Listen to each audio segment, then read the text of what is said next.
Olá, esse é o quarto episódio da nossa série Debate com Afonso.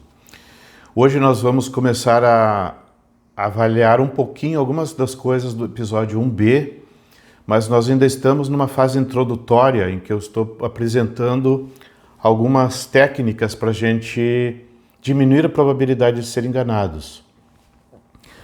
Um ponto muito importante do episódio 1B são as táticas de cortina de fumaça.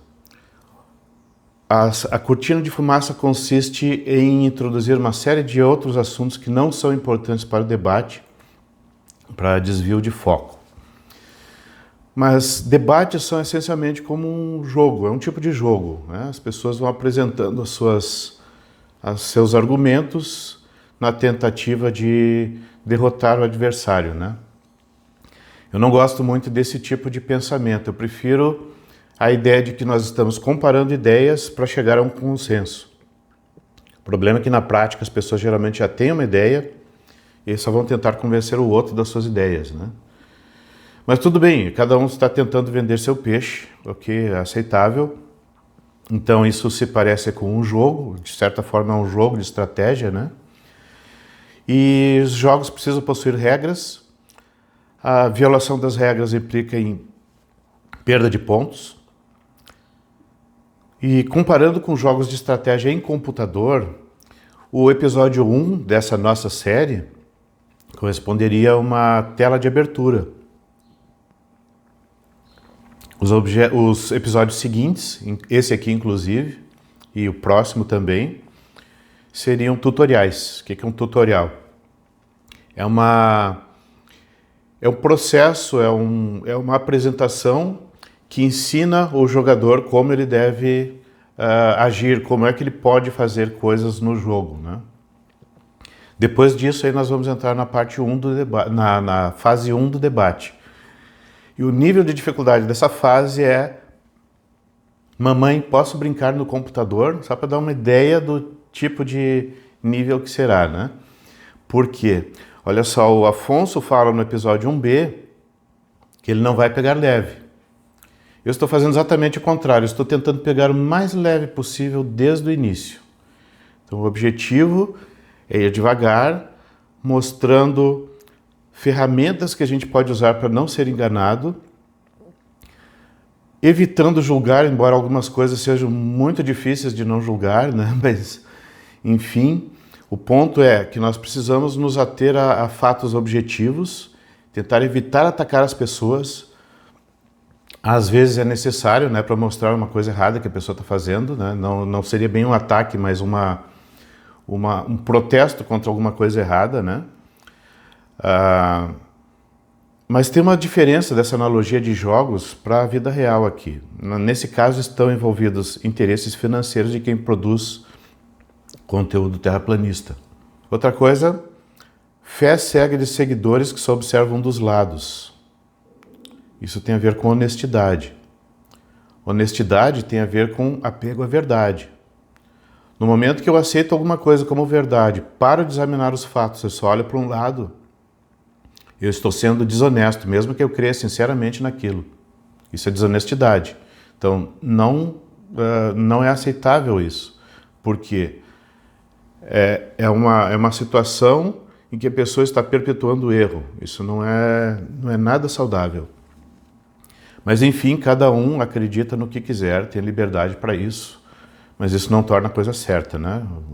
Coisa benéfica. Muito bem. Vamos, então, ao que mais toma tempo no episódio 1B do Afonso. Ele está repleto de comentários off-topic. O que é isso? É quando a gente introduz assuntos que não são o tema principal. Então, no caso de um debate, isso caracteriza a cortina de fumaça. Ele apresenta inúmeras distorções de supostas crenças adventistas para atacar Michelson Borges, desacreditando o oponente, ou seja, argumento ad hominem. Por que eu digo que esse episódio aqui faz parte do tutorial? Porque aqui nós estamos vendo exemplos de falácias e nós vamos continuar vendo mais ferramentas para a gente evitar o engano. As questões off-topic merecem resposta. Essas que o Afonso levanta no episódio 1B, só que elas fazem parte da estratégia de cortina de fumaça. Então, eu não vou perder tempo com a maioria delas. Porque coisas como comer carne, o que isso tem a ver com o formato da Terra? Coisas como médiums, espíritos, isso não interessa para o formato da Terra. Se existem adventistas ou não, se eles acreditam em A ou B, se tem gente que come carne, tem gente que não come carne, que diferença faz isso para o formato da Terra? Então, o Afonso gasta muito tempo discutindo essas coisas no episódio 1B, então eu não vou entrar nesse tipo de detalhe. Eu vou entrar em alguns detalhes para exemplificar alguns problemas e também para tirar algumas coisas do caminho que estão atrapalhando, né? Agora notem um exemplo de coisa que acontece, um fenômeno interessante que acontece ali no 1B. O Afonso tinha lançado inicialmente uma isca, né? Ele fez lá uns ataques, umas insinuações com títulos, etc. E o Michelson mordeu essa isca, falou de amigos com títulos, etc. E o Afonso fez o quê? Acusou o Michelson de ter feito o que ele fez primeiro. Interessante, né? Essa tática. Depois falando em táticas do capeta, né? Que ele usou esse tipo de expressão, né? Veja bem isso, é bem interessante. Outra coisa que me chamou muita atenção no episódio 1B foi uma tentativa de justificar argumentum ad hominem. Notem que esse é o tipo de argumento mais falcatrua que existe. Ou seja, é o argumento que mais demonstra falta de ética. E o Afonso estava tentando justificar esse tipo de coisa.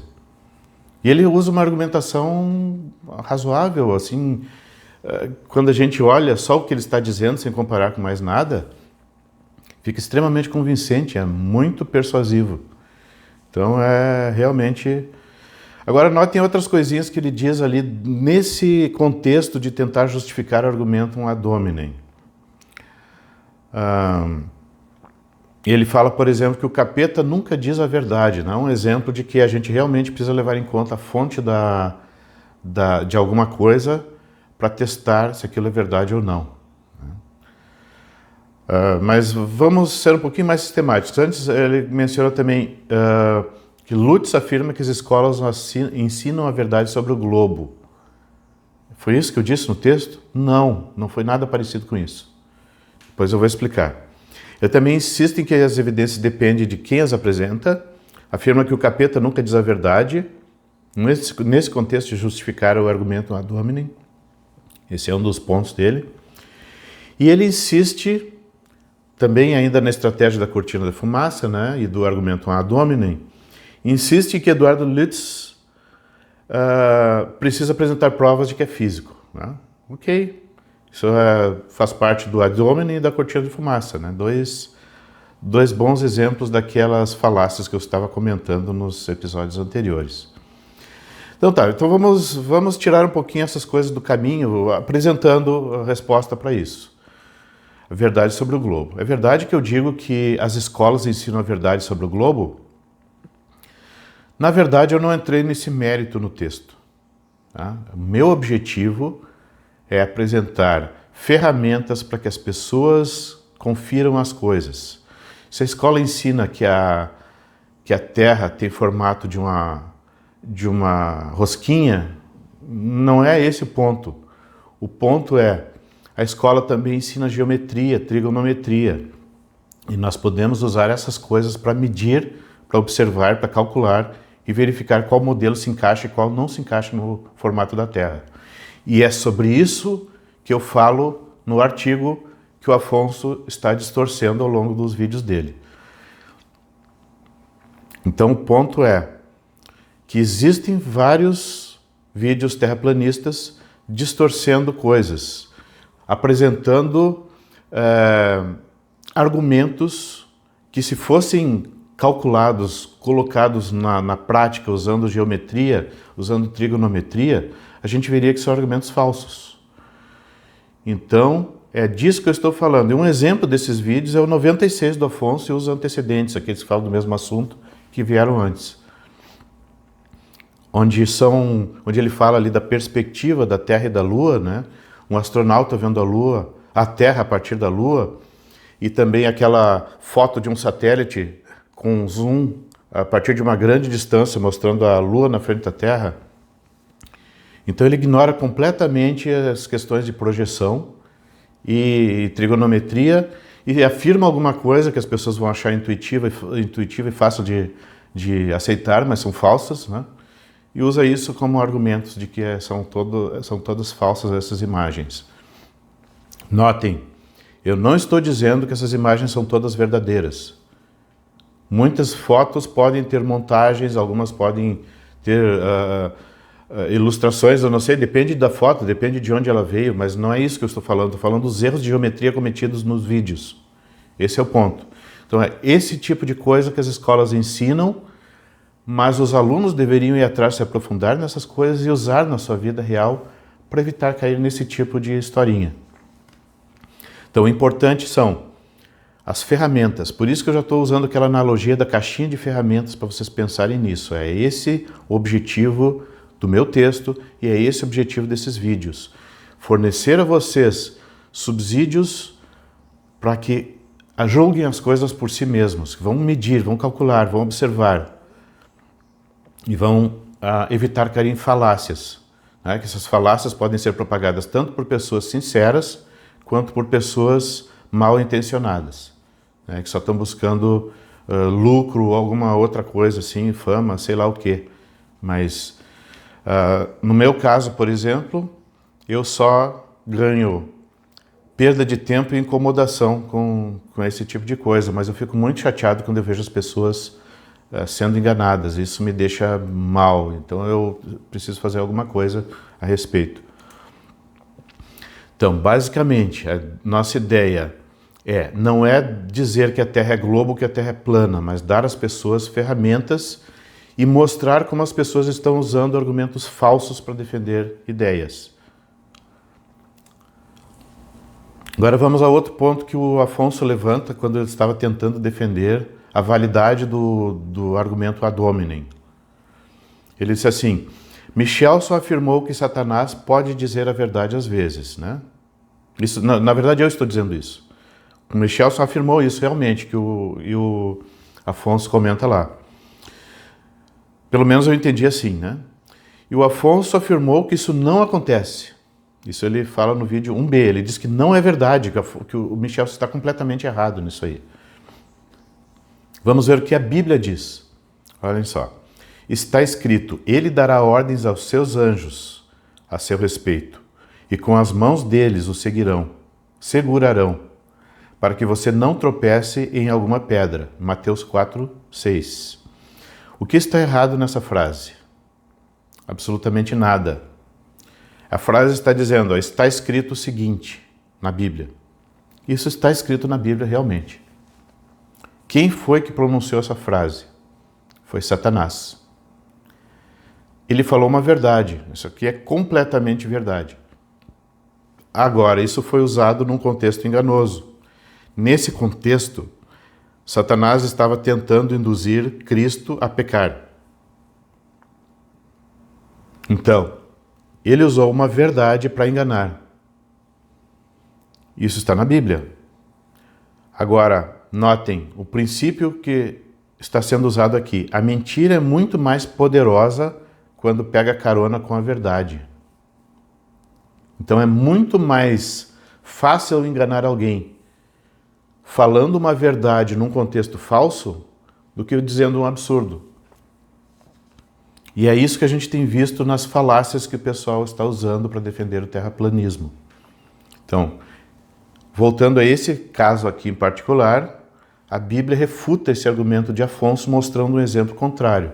Se uma pessoa afirma assim, nunca acontece tal coisa, e a gente acha um exemplo, o argumento da pessoa cai por terra, está errado. Então, esse argumento do Afonso está errado. Bem simples de demonstrar isso. Então, lembrando, quando a gente assume, quando a gente parte do pressuposto de que um determinado indivíduo nunca diz a verdade, Se ele um dia disser a verdade, nós vamos deixar de acreditar naquilo e teremos sido enganados por uma verdade. Entendem o perigo disso?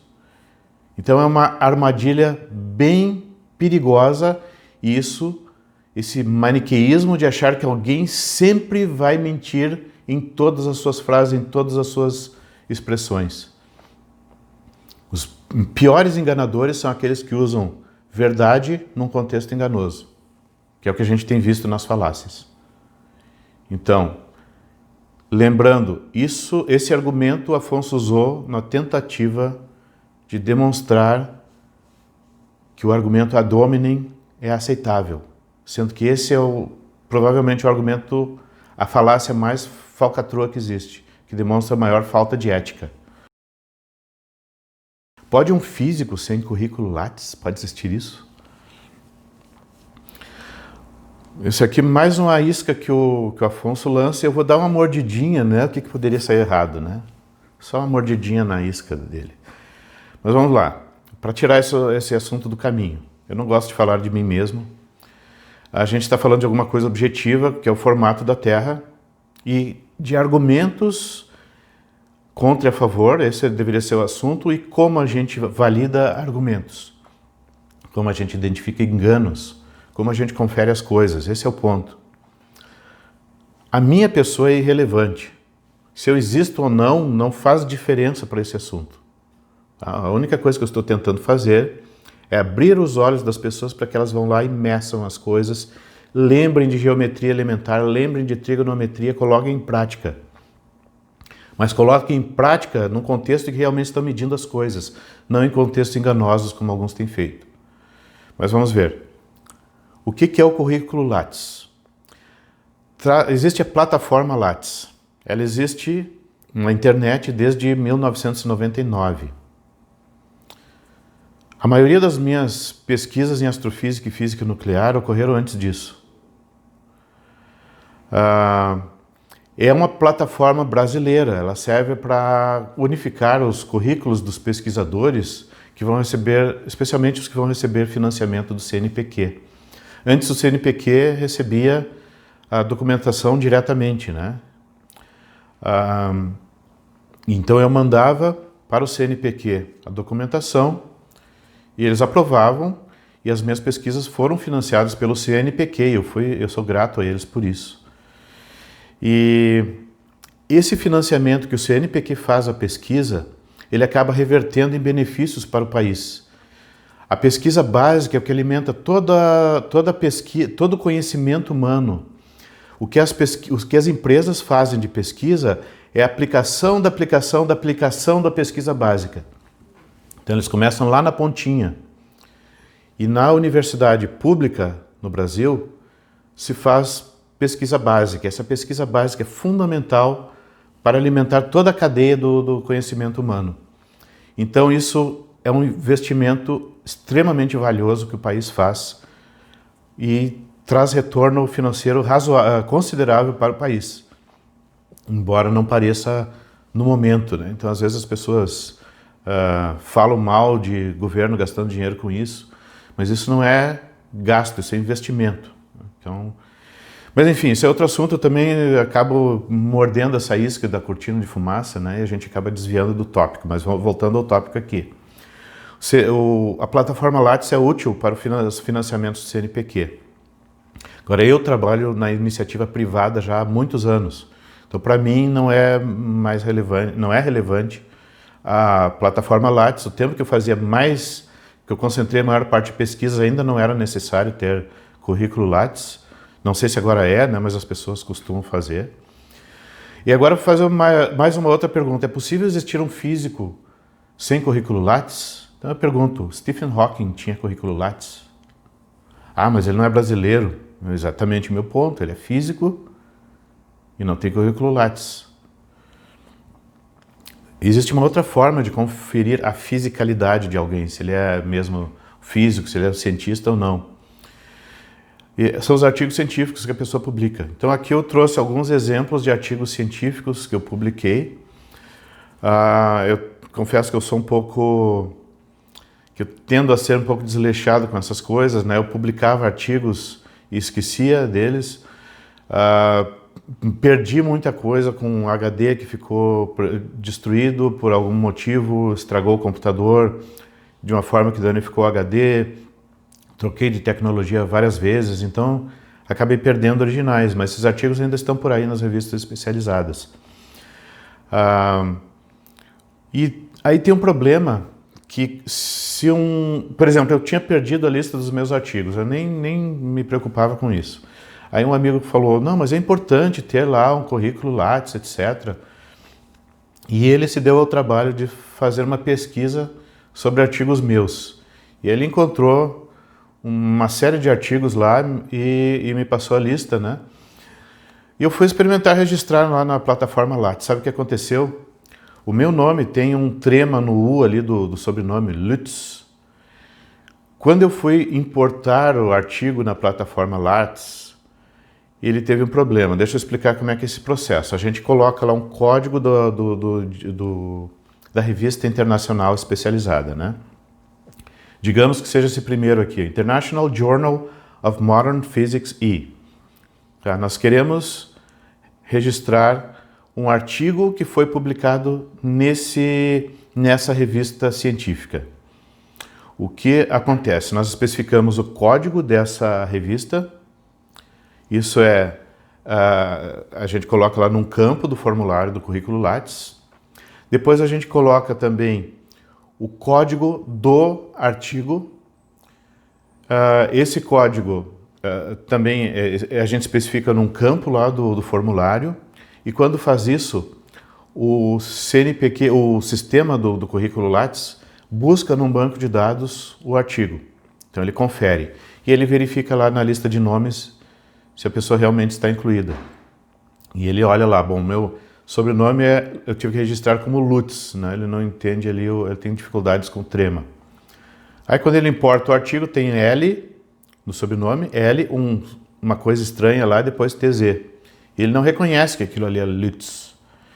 E ele diz, você não está como autor desse artigo.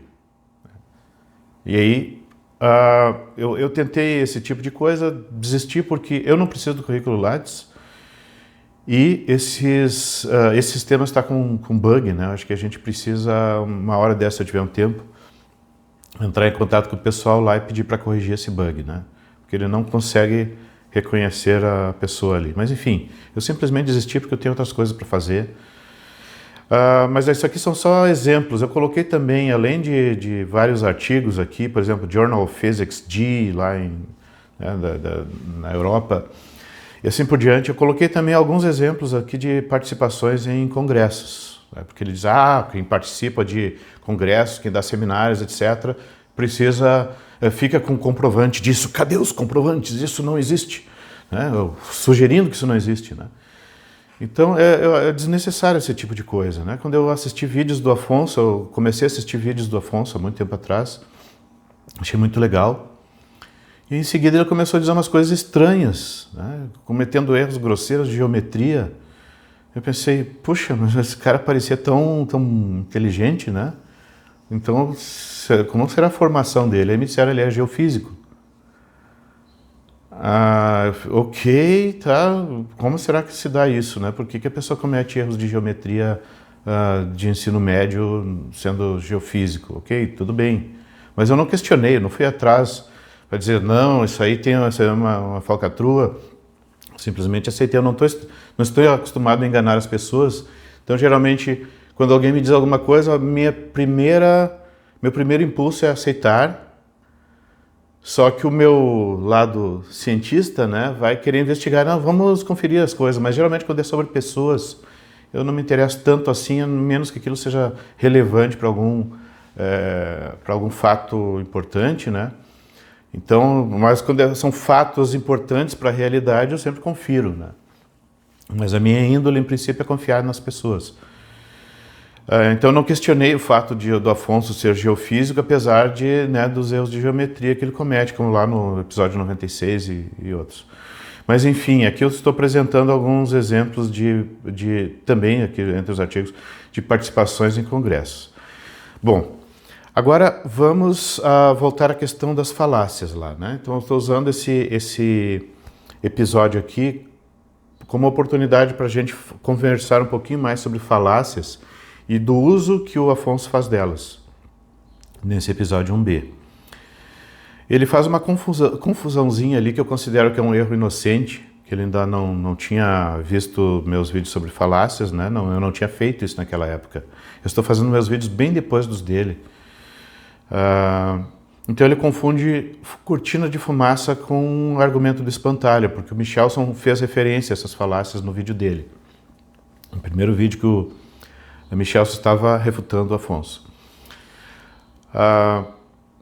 Mas tudo bem, né? É normal as pessoas se confundirem ali. Ele pensou que o argumento do espantalho é a mesma coisa que cortina de fumaça. Não é, são coisas bem diferentes, né? Então, cortina de fumaça é quando a gente apresenta outros assuntos para desviar o foco. Isso é cortina de fumaça.